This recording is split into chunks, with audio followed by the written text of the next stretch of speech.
नमस्कार। आप सुन रहे हैं द बॉलीवुड रेडियो और मैं हूं आपके साथ आकाश। दोस्तों, आज के इस पॉडकास्ट में किस्सा राजेश खन्ना और डिंपल कपाड़िया की शादी के दिन का है। उस रोज का है जब राजेश खन्ना ने अचानक से डिंपल कपाड़िया से शादी करने का फैसला किया। तारीख 27 मार्च और साल 1973, यानी कि आज से तकरीबन 52 साल पहले, 52-53 साल पहले। बंबई की उस शाम कुछ रास्तों पर खास रौनक थी। बांद्रा के मशहूर कार्टर रोड से लेकर जुहू तक बड़ी तादाद में लोग सड़कों पर उतर आए थे। सड़क के दोनों तरफ हर बालकनी और छत लोगों से भरी हुई थी। सबकी नजरों को इंतजार था कि कब वो बारात उनके सामने आए और वो घोड़ी पर बैठे दूल्हे को नजर भर कर देख सके। दूल्हा यानी कि राजेश खन्ना, जो इस शाम डिंपल कपाड़िया से शादी करने के लिए घोड़ी पर सवार होकर आने वाले थे। और हर कोई उस बारात के नजारे को अपनी आंखों में कैद कर लेना चाहता था। कहने को तो ये बस एक बारात ही थी, लेकिन किसी आम आदमी की नहीं, बल्कि देश के सबसे बड़े सुपरस्टार राजेश खन्ना की बारात थी। वो राजेश खन्ना जिन्हें अब तक पर्दे पर देखकर उनके फैंस ने आहें भरी थीं, सीटियां और तालियां बजाई थीं। वो राजेश खन्ना सफेद शेरवानी पहने, सेहरा लगाए, घोड़ी पर बैठे हुए दूल्हा राजेश खन्ना। यह नजारा किसी ख्वाब से कम नहीं था उस दौर में। न जाने कितनी लड़कियों के दिल टूटे थे, कितनी लड़कियों ने जो सपने संजोए थे राजेश खन्ना को लेकर, उनके सपने टूट गए थे। कहते हैं कई लड़कियों ने खुदकुशी की कोशिश भी की थी राजेश खन्ना की मोहब्बत में, कि राजेश खन्ना शादी करने वाले हैं, यानी कि वो राजेश खन्ना जिसे हर लड़की अपना समझ रही थी, अब वो किसी एक का होने वाला है। बारात में फिल्म इंडस्ट्री की जानी मानी हस्तियां मौजूद थी। सड़कों पर इस बारात को देखकर लोग जज्बात में आकर तालियां बजा रहे थे, खुशी से चीख रहे थे। अब तक अपनी रोमांटिक फिल्मों से उनके दिलों पर राज करने वाले हीरो की असली लव स्टोरी आज शादी की मंजिल तक पहुंच रही थी। यह बिल्कुल राजेश खन्ना की किसी फिल्म के खुशनुमा क्लाइमेक्स की तरह था। पूरे बंबई शहर में राजेश खन्ना और डिंपल की शादी की चर्चा थी, और उस शादी को कवर करने के लिए मीडिया के लोग भी बड़ी तादाद में पहुंचे थे। कई साल बाद, इस शादी के कई साल बाद, फिल्म पत्रकार इंग्रिड एल्बुकर्क बताती हैं कि किस तरह वो इस बारात में शामिल होने के लिए बंबई के पूरे मीडिया के साथ राजेश खन्ना के बंगले आशीर्वाद पहुंची थी। और इंग्रिड खुद राजेश खन्ना की बड़ी फैन थी, और जब राजेश खन्ना की करीबी पत्रकार देवयानी चौबल ने उनके सिर पर साफा बांधा, राजेश खन्ना के सिर पर, तो इंग्रिड को बड़ी जलन हुई। अपने लेख in love and death we cry में इंग्रिड लिखती हैं कि वो हमेशा राजेश खन्ना से मिलना चाहती थी, लेकिन किस्मत ने मानो उनके साथ मजाक कर दिया। जब उन्हें पहली बार राजेश खन्ना की कवरेज करने का मौका मिला, तो वो राजेश खन्ना और डिंपल की शादी का मौका था, यानी कि वो मौका नहीं था जिसमें राजेश खन्ना सिंगल हों और मैं भी उसी तरीके से उनसे मिलूं जैसे उनके फैंस मिलते हैं। इंग्रिड तो अपनी निराशा को मजाक में टाल गई, लेकिन ये बात सच थी कि उस दिन बेशुमार लड़कियों के दिल टूटे थे। उनके फैन वो लड़कियां जो उनकी तस्वीरों को अपने तकिए के नीचे रखकर सोती थीं, वो जो उनकी गाड़ी को, जब जलती थी गाड़ी तो उसकी धूल से अपनी मांग भरकर सजाती थी। वो अपने खून से उन्हें खत लिखती थी, जो उनकी सफेद कार को अपनी लिपस्टिक के निशान से गुलाबी कर देती थी, लाल कर देती थी।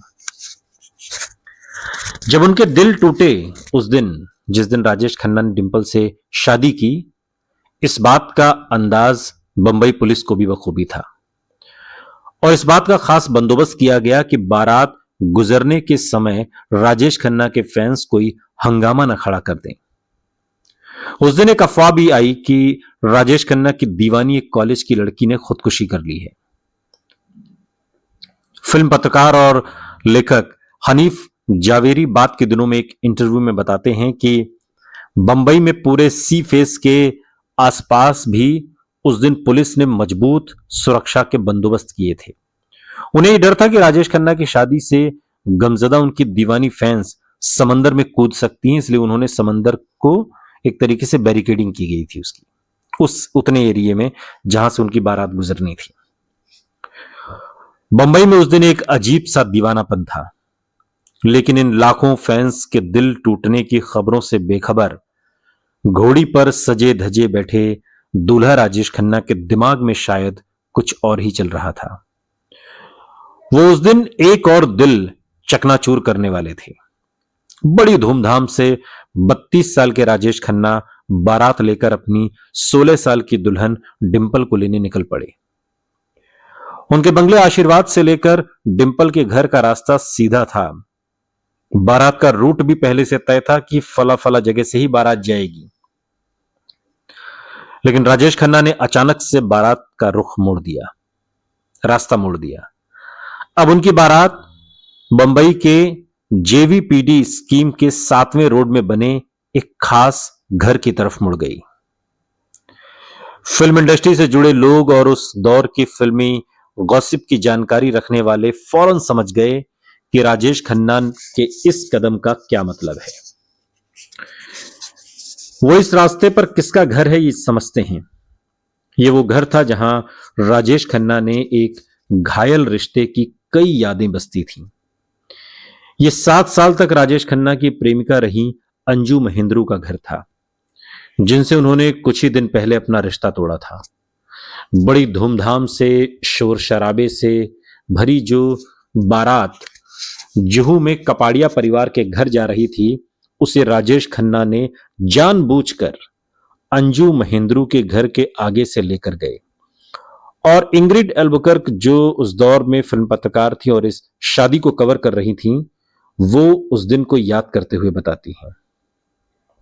राजेश खन्ना अपनी बारात अंजू महेंद्रू के घर के ठीक नीचे से लेकर गए, पूरे बैंड बाजे, पूरे शोर शराबे के साथ। एक टूटे हुए रिश्ते के जख्मों पर इस अंदाज में नमक छिड़का गया, और वो भी अपनी ही शादी के दिन। ये भी शायद राजेश खन्ना ही कर सकते थे। बारात में शामिल होकर राजेश खन्ना के करीबी लोग हैरत में थे। हर कोई सोच रहा था कि काका को हो क्या गया है, खुशी के दिन में उन्होंने ऐसी बात क्यों की। लेकिन काका की बातें काका ही जाने। उस बारात में मौजूद बॉलीवुड के एक वरिष्ठ निर्माता उस दिन को याद करते हुए तमाम बातें कहते हैं। राजेश खन्ना की करीबी रह चुकी एक फिल्म पत्रकार इस वाक्य को बयां करते हुए कहती हैं कि जो लोग राजेश खन्ना को समझते थे कि उन्हें इस घटना पर कोई आश्चर्य नहीं हुआ, जब राजेश खन्ना के अहम को ठेस पहुंचती थी तो वो बदला लेने के लिए किसी भी हद तक जा सकते थे। ये वो दौर था जब दुनिया मानो राजेश खन्ना के कदमों में थी। वो दौलत और शोहरत की बुलंदी पर थे। फिर उन्हें इस तरह बेरहमी और बदले की भावना दिखाने की क्या जरूरत थी? क्या वो अपनी पुरानी प्रेमिका से इसलिए बदला लेना चाहते थे क्योंकि उस रिश्ते ने उन्हें चोट पहुंचाई थी? और क्या ये अकेला ऐसा वाकया था या आने वाले किसी तूफान की तरफ इशारा था जो उनकी शादी को भी झकझोर कर रख देने वाला था? या फिर यह व्यवहार उनकी जिंदगी के एक बड़े पैटर्न का हिस्सा था जो उनके अंदर गहराई तक समाये डर और असुरक्षा को दर्शाता था? जो भावनाएं वो शायद उनकी बेमिसाल कामयाबी को तबाह भी करने वाली थी। इस शख्स को समझने की शुरुआत आखिर कहां से की जाए?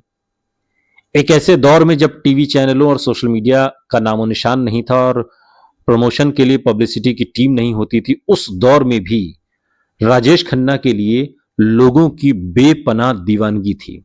सोचिए, राजेश खन्ना अगर आज के दौर में होते या फिर जो आज का दौर है सोशल मीडिया और तमाम चीजों का, वो अगर उस दौर में होता तो शायद उनकी पॉपुलैरिटी को कोई छू नहीं सकता था। और राजेश खन्ना उस दौर में लोगों की बेपनाह दीवानगी से घिरे हुए थे, मगर दूसरी तरफ अपने निजी रिश्तों में राजेश खन्ना कभी भी प्यार और दीवानगी को कायम क्यों नहीं रख पाए, ये भी एक सवाल है। जवाब जानने के लिए हमें सुपरस्टार की जिंदगी के पन्ने पलटकर उस कहानी के सिरे तक जाना होगा, जो कहानी जिसमें ड्रामा है, ख्वाबों का टूटना है, जज्बात हैं, अदा है, ग्लैमर भी है, वो सब कुछ है जो राजेश खन्ना की सुपरहिट फिल्मों में हुआ करता था। और राजेश खन्ना ऐसी ही एक जिंदगानी का नाम है। शादी का दिन और राजेश खन्ना, डिंपल, अंजू महेंद्रू, बहुत कुछ है जो उस दिन हुआ। सुनते रहिए द बॉलीवुड रेडियो, सुनता है सारा इंडिया।